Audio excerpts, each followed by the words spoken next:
Good morning guys. आप लोग कैसे हो? आप लोग अच्छे ही होंगे। आप लोग अपना ध्यान रखते होंगे और परिवार का भी ध्यान रखते होंगे। मेरे ख्याल से आप लोग खूब सेल्फ स्टडी खूब करते होंगे, खूब मन से पढ़ाई करें। आज आप लोग को मैं न्यू टॉपिक स्टार्ट कर रहा हूँ, साइंस। आज मैं साइंस के बारे में डिस्कस करूँगा, फिर स्टेप बाय स्टेप चैप्टर का डिस्कस करूँगा आप लोग को। सबसे पहले मैं साइंस शब्द कहाँ से आया है, कहाँ से उत्पत्ति हुआ है, उसके बारे में मैं डिस्कस करूँगा। Now let us start. Science. Science माने क्या होता है? विज्ञान। तो कहेगा किसे फर्स्ट ऑफ ऑल कि साइंस का जनक किसको कहा? फादर ऑफ साइंस अरस्तु कहा जाता है। फादर ऑफ साइंस अरस्तु कहा जाता है। कोई पूछेगा आपको कि से फादर ऑफ साइंस किसको कहा जाता है, तो अरस्तु को कहा जाता है। कभी कभी उसको इंग्लिश में अरिस्टोटल भी कहा जाता है, इसको याद रखना है, ठीक है। तो साइंस शब्द जो आया है, साइंस शब्द आया है साइंसिया। साइंसिया से आया है। किससे आया है? साइंसिया। कोई पूछेगा बाबू बताइए कि साइंस शब्द कहाँ से आया है, तो बोलेंगे ये शब्द उत्पत्ति हुआ है साइंसिया से। ग्रीक वर्ड से कहा गया है, साइंसिया शब्द से हुआ है। तो साइंस से क्या होता है? साइंस का मतलब हम लोग क्या करते हैं? घटना, फेनोमेना, उपकरण, इंस्ट्रूमेंट के बारे में जानते हैं। क्रियाकलाप हम लोग जो होता है, जितना भी हम लोग का है, डिस्कवरी के बारे में जानते हैं। वो साइंस शब्द हुआ। नया चीज़ होता है साइंस में। क्या होता है कि नया चीज़ होता है, कि नया डिस्कवरी होता है, उसको हम साइंस शब्द कहा जाता है। तो साइंस शब्द का 3 पार्ट में बांटते हैं, 3 टाइप से बांटते हैं साइंस शब्द का। एक हो गया फिजिक्स, दूसरा हो गया केमिस्ट्री, तीसरा हो गया बायोलॉजी। तो फिजिक्स सबसे पहले मैं स्टार्ट करता हूँ आप लोग को। फिजिक्स भी आया है। कोई बताएगा कि फिजिक्स शब्द क्या शब्द से आया है?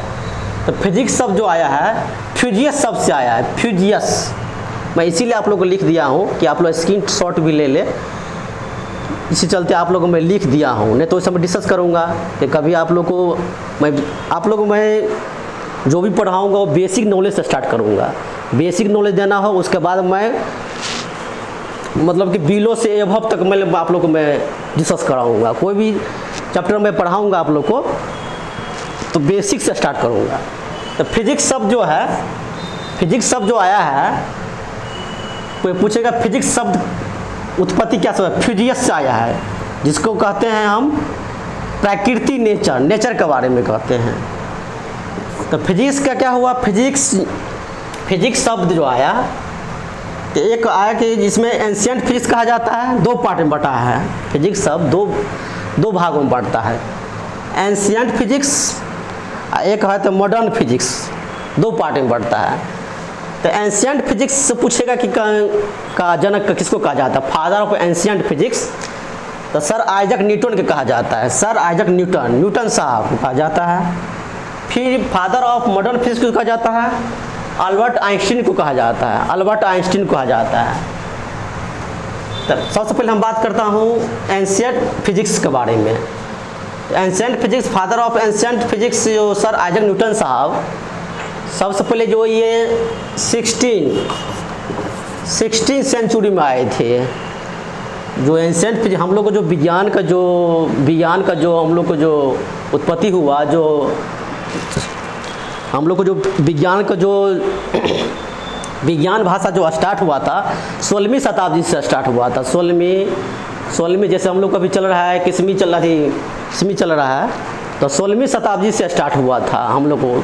उससे पहले मध्यकालीन चल रहा था, हिस्ट्री चल रहा था। तो 16वीं शताब्दी में सबसे पहले आए थे आइजैक न्यूटन साहब आए थे। न्यूटन साहब सबसे पहले देखे, आप लोग जानते होंगे ये न्यूटन साहब ग्रेविटेशनल लॉ दिए थे।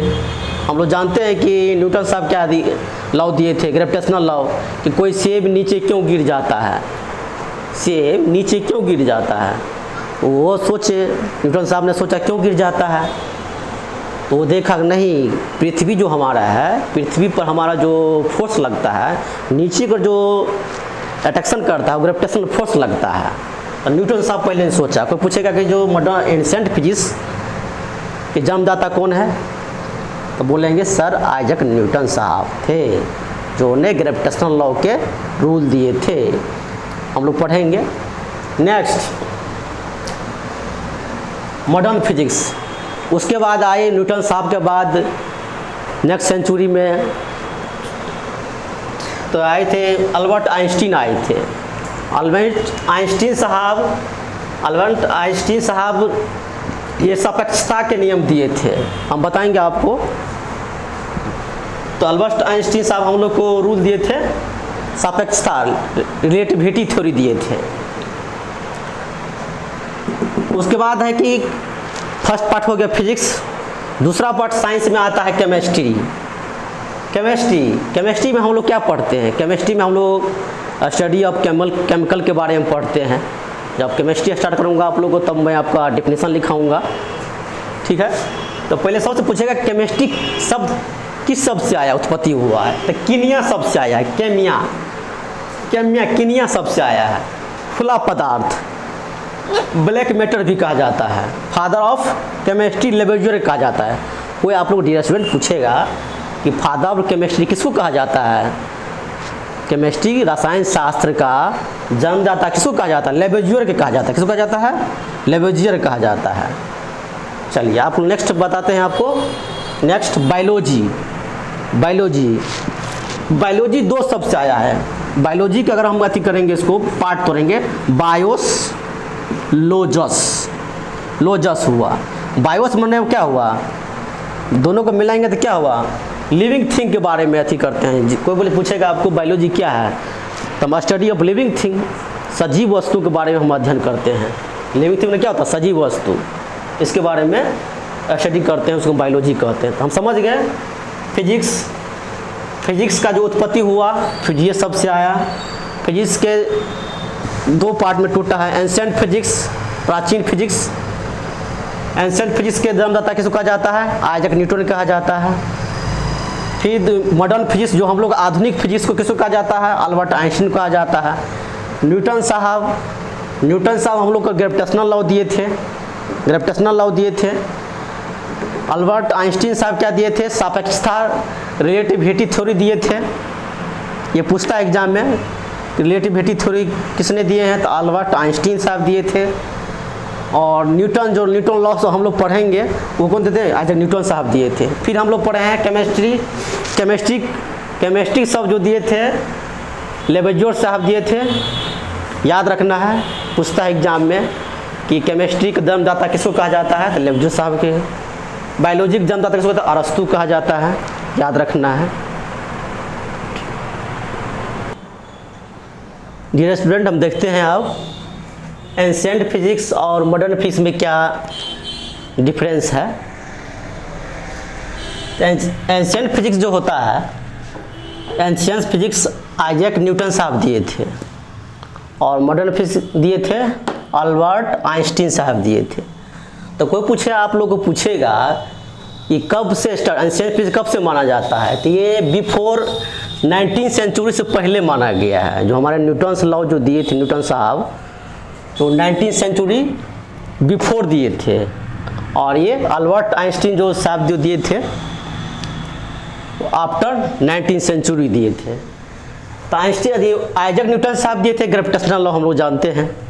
जो कोई सेब पेड़ से नीचे क्यों गिर जाता है, ऊपर क्यों नहीं चला जाता है, तो हमारे आइजैक न्यूटन साहब ग्रेविटेशनल लॉ दिए थे।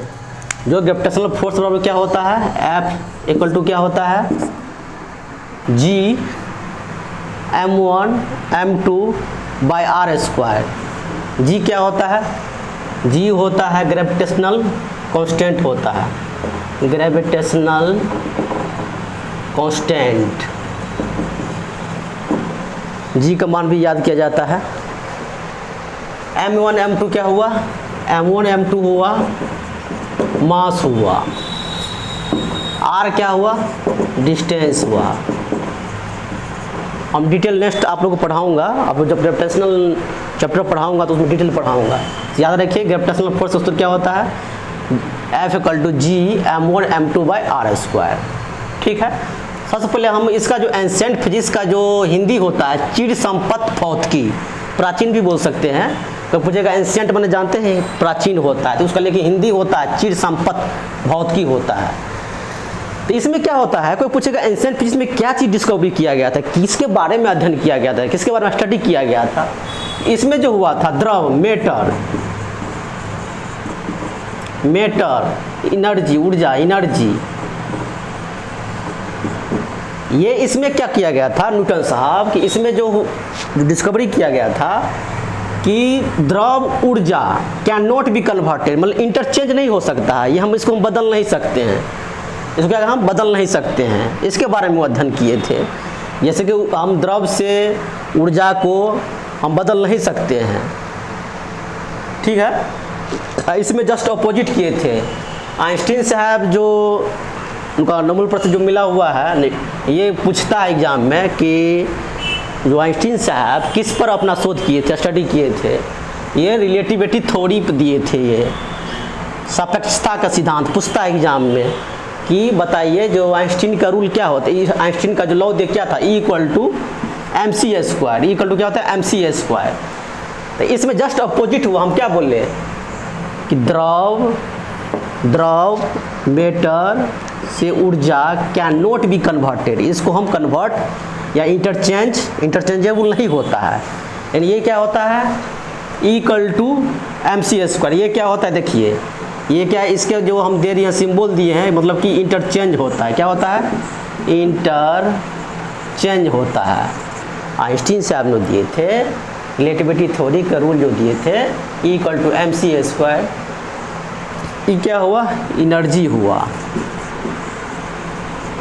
M क्या हुआ मास हुआ, C क्या हुआ लाइट ऑफ वेलोसिटी हुआ, लाइट ऑफ वेलोसिटी हुआ। तो कितना होता है, कोई पूछेगा लाइट ऑफ वेलोसिटी कितना होता है, C होता है 3 × 10⁸ मीटर/सेकेंड होता है। ठीक है, याद रखना है, एग्जाम पूछता है ये। तो ये दे दिए थे आइंस्टीन साहब, so that matter and energy are changeable या इंटरचेंज कर सकते हैं। ठीक है, याद रखना है कि ये इसमें द्रव ऊर्जा कैन नॉट बी कन्वर्टेड, इसमें क्या होता है इंटरचेंज होता है, ये इसी का अति है डिनोटेड करते हैं इंटरचेंज का, इसे इक्विलिब्रियम स्टेट भी कहा जाता है इसको। ठीक है, तो आपको ये याद रखना है, ये याद रखना है, भी है स्टार लगा दिए कि आइंस्टीन साहब लॉ क्या दिए थे, रिलेटिविटी थ्योरी दिए थे, सापेक्षता के नियम दिए थे, याद रखना है। तो क्या दिए थे E = mc², ये याद रखना है, एग्जाम में ये पूछता है E = mc² आइंस्टीन साहब दिए थे, ये याद रखना है। ग्रेविटेशनल लॉ किसने दिया था, न्यूटन साहब दिए थे, ये याद रखना है। ठीक है, फिर हम लोग जो अब डिस्कस करते हैं डियर स्टूडेंट कि हम लोग जो न्यूटन साहब जो दिए थे एंशिएंट फिजिक्स में, हम लोग एंशिएंट फिजिक्स में क्या क्या पढ़ते हैं, क्या सब्जेक्ट से पढ़ते हैं, उसमें क्या क्या टॉपिक पढ़ना पड़ता है, और हम मॉडर्न फिजिक्स में क्या क्या पढ़ते हैं, क्या सब्जेक्ट पढ़ते हैं, देखते हैं इसमें। तो स्टडी ऑफ एंशिएंट फिजिक्स जो हम पढ़ते हैं, इसमें जो हम स्टडी करते हैं, इसमें पढ़ते हैं इलेक्ट्रोस्टैटिक फिजिक्स पढ़ते हैं, इसका हिंदी क्या हुआ स्थिर वैद्युतिकी फिजिक्स पढ़ते हैं। ठीक है, इसमें और दूसरा चैप्टर हो गया लाइट पढ़ते हैं, लाइट जो पढ़े होंगे, प्रकाशिकी जो हम रिफ्लेक्शन जो पढ़ते हैं, अपवर्तन और परावर्तन जो पढ़ते हैं, इसमें स्टडी करते हैं। तीसरा हुआ उष्मा गति थर्मोडायनामिक्स पढ़ते हैं। तो कोई पूछेगा आपको डियर स्टूडेंट कि हम लोग जो एंशिएंट फिजिक्स में हम लोग क्या स्टडी करते हैं, किस सबसे अध्ययन करते हैं, तो इलेक्ट्रोस्टैटिक जो पढ़ते हैं, इसमें हम कूलॉम्स लॉ पढ़ते हैं, इसमें क्या पढ़ते हैं कूलॉम्स लॉ हम लोग पढ़ते हैं। लाइट जानते हैं, लाइट के बारे में हम लोग पढ़े होंगे, अपवर्तन परावर्तन आप लोग पढ़े होंगे, उसके बाद लेंस पढ़े होंगे, सब क्या हुआ सब लाइट में आ जाता है। ठीक है, उसमें हम लोग उसके बाद हम लोग पढ़ेंगे उष्मा गति थर्मोडायनामिक्स, जो थर्मोडायनामिक्स में हम लोग पढ़ते हैं टेम्परेचर के बारे में, प्रेशर के बारे में पढ़ते हैं, इस सब के बारे में स्टडी करते हैं।